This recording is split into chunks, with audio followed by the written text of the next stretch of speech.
Bismillahirrahmanirrahim. Assalamualaikum warahmatullahi wabarakatuh. Selamat pagi anak-anak. Bagaimana kabarnya pada pagi hari ini?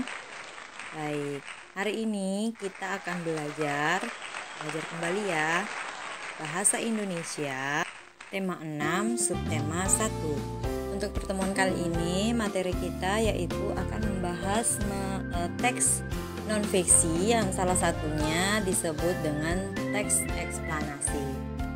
Apa itu teks eksplanasi? Kemudian bagaimana kita membuat kesimpulan dan akan membuat ringkasan. Semuanya akan dijelaskan pada video yang berikut ini. Disimak baik-baik ya.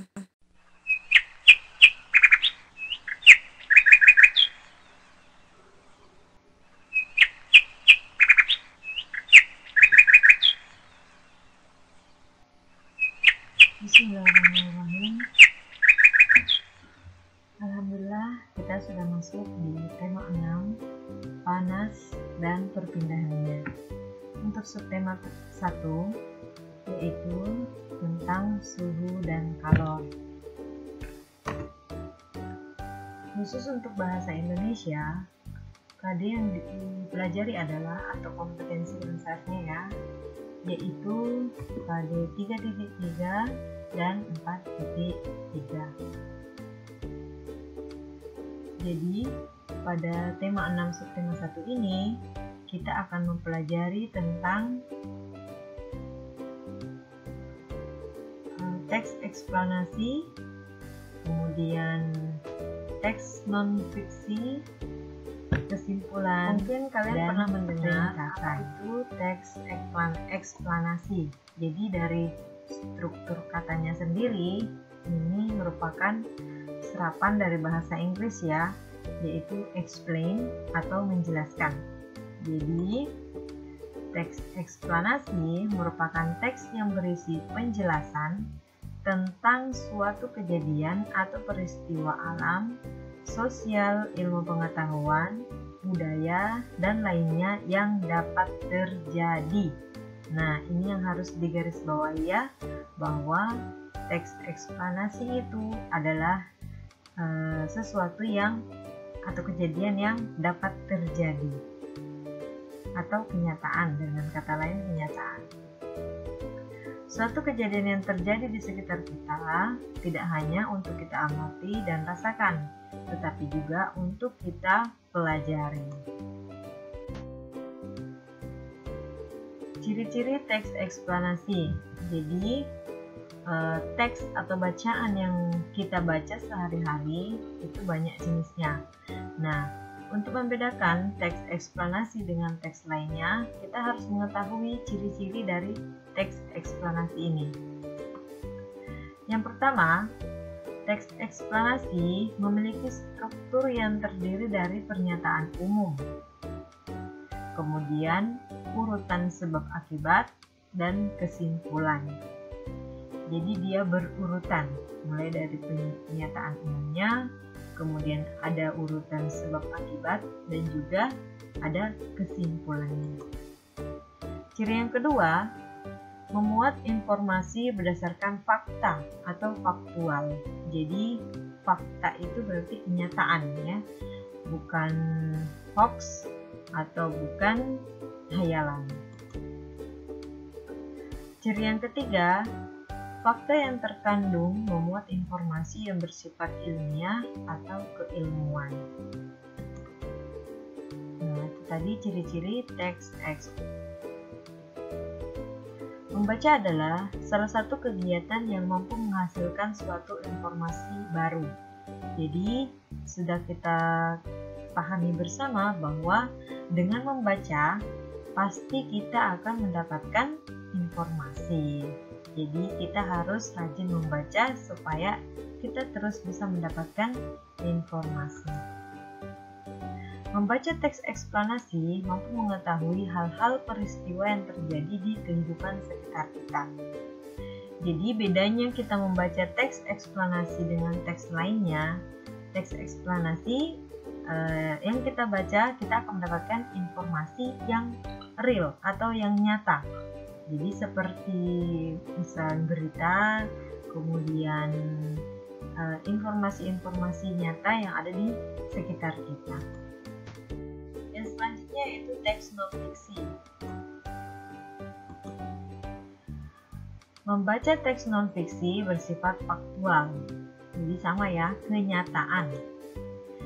Kemudian hal-hal yang terkandung di dalamnya adalah nyata dan benar-benar ada dalam kehidupan kita. Jadi bukan dalam khayalan, bukan dalam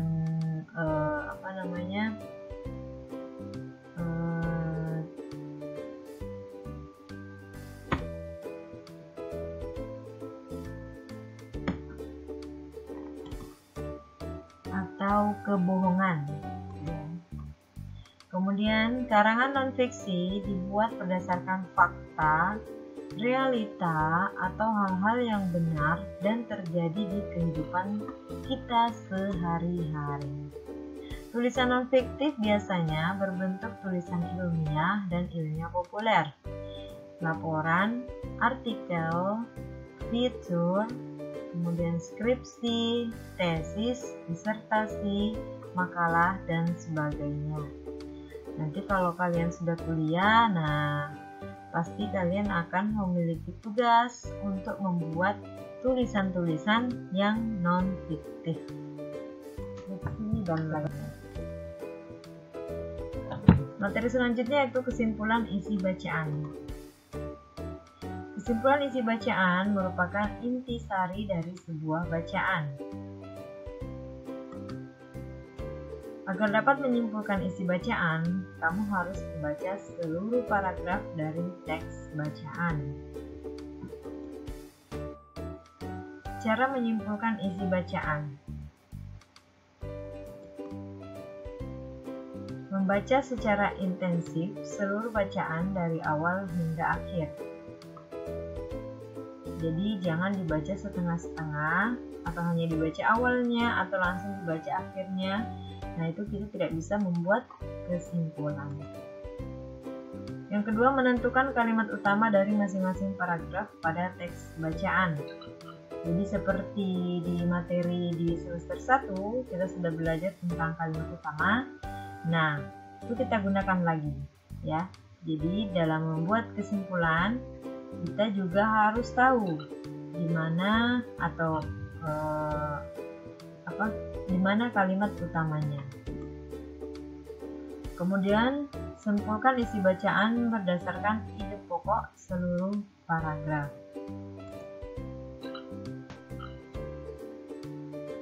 Yang terakhir, materi tentang ringkasan. Ringkasan adalah penyajian suatu karangan yang panjang dalam bentuk yang singkat. Nah, jadi untuk ringkasan ini sesuai dengan katanya ya, yaitu ringkas, berarti mempersingkat, meringkas. Jadi dalam bacaan yang panjang kita ingin membuatnya menjadi lebih singkat, tetapi informasi yang disampaikan itu tidak hilang. Saat membuat ringkasan harus tetap memperhatikan urutan isi, jadi tidak boleh acak-acak. Jadi ketika kita punya teks bacaan satu lembar, maka dari atas sampai bawah itu tetap harus berurutan, jadi tidak boleh terpulak-balik. Yang atas terus bawah, kemudian tengah, tidak boleh, harus berurutan. Kemudian tujuan membuat ringkasan adalah untuk memahami dan mengetahui isi sebuah karangan. Jadi dengan kita membuat ringkasan, kita bisa mengetahui isi bacaan itu dengan cepat karena tidak membaca ulang seluruh bacaan yang panjang tersebut. Langkah-langkah membuat ringkasan bacaan. Ketika kita nanti memiliki tugas untuk membuat ringkasan, perhatikan langkah-langkah berikut ini. Yang pertama, membaca sumber bacaan yang akan diringkas. Tentunya ya, kita harus baca dulu, baru bisa kita ringkas. Karena kalau nggak baca, nggak bisa diringkas. Yang kedua, membuat kerangka pikiran dan mencatat poin-poin penting. Jadi, di saat membaca, ketika kita menemukan hal-hal penting, langsung kita catat. Membuat konsep pertama dari ringkasan tersebut tanpa melihat bacaan aslinya. Jadi setelah kita baca semuanya, kita langsung membuat konsepnya. Jadi sesuai dengan yang kita pahami, kita tulis, bukan tanpa melihat bacaan aslinya. Karena kalau kita baca bacaan asli kemudian kita tulis, itu namanya menyalin. Kalau meringkas berarti berdasarkan pikiran kita sendiri, tetapi dari bacaan tersebut. Memeriksa kembali pada poin-poin yang dituliskan tersebut penting dan sudah tepat mewakili ide pokok dari naskah asli. Jadi setelah kita buat tadi, kita sudah buat berdasarkan menurut bahasa kita sendiri. Kemudian kita cek kembali apakah poin-poinnya udah benar, sudah mewakili ide pokok dan naskah asli atau belum. Kalau belum berarti kita harus perbaiki kembali, karena ringkasan kita tidak boleh keluar dari teks yang kita ringkas. Dan yang terakhir, jangan menambahkan opini. Opini itu pendapat. Kemudian ide atau interpretasi dalam ringkasan. Jadi murni ringkasan yang kita buat itu betul-betul berdasarkan teks. Jadi tidak boleh ada pendapat kita. Misalnya dalam satu bacaan itu penjelasannya tentang A, kemudian kita nambahkan menurut saya seperti ini. Nah, itu tidak boleh ya. Harus betul-betul sesuai dengan apa yang ada dalam teks yang kita read.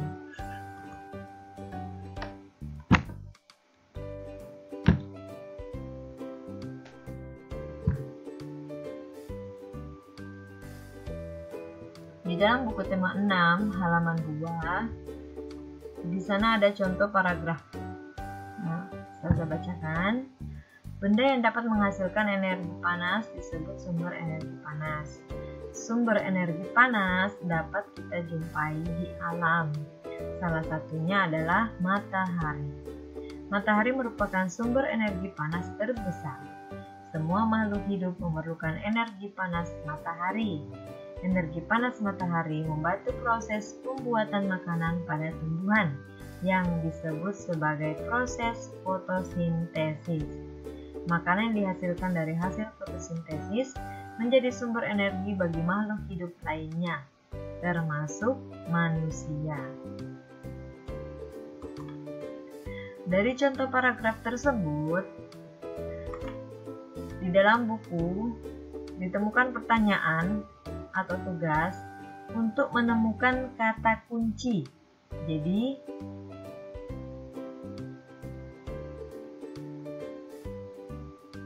setelah membaca paragraf tersebut, kita ditugaskan untuk mencari kata kunci. Apa itu kata kunci? Kata kunci adalah kata-kata yang dianggap penting dalam sebuah paragraf. Contoh paragraf yang tadi, kata kunci yang kita temukan adalah ada 3, yaitu energi panas, sumber energi, dan proses fotosintesis. Kenapa 3 kata ini saja yang diambil sebagai kata kunci? Karena ketiga kata ini merupakan kata yang penting dari paragraf tersebut, dan juga dengan melihat 3 kata kunci ini, maka kita bisa mengetahui isi dari paragraf tersebut. Dengan kita membaca energi panas, sumber energi panas, proses fotosintesis, berarti paragraf tersebut bercerita atau menjelaskan tentang energi panas, sumber energi, dan proses fotosintesis. Nah, untuk latihan kalian bisa kerjakan di halaman 4.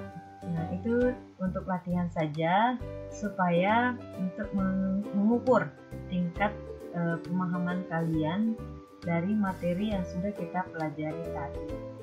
Jika ada kesulitan dalam mengerjakan latihan, kalian bisa ulangi lagi video ini supaya bisa lebih paham.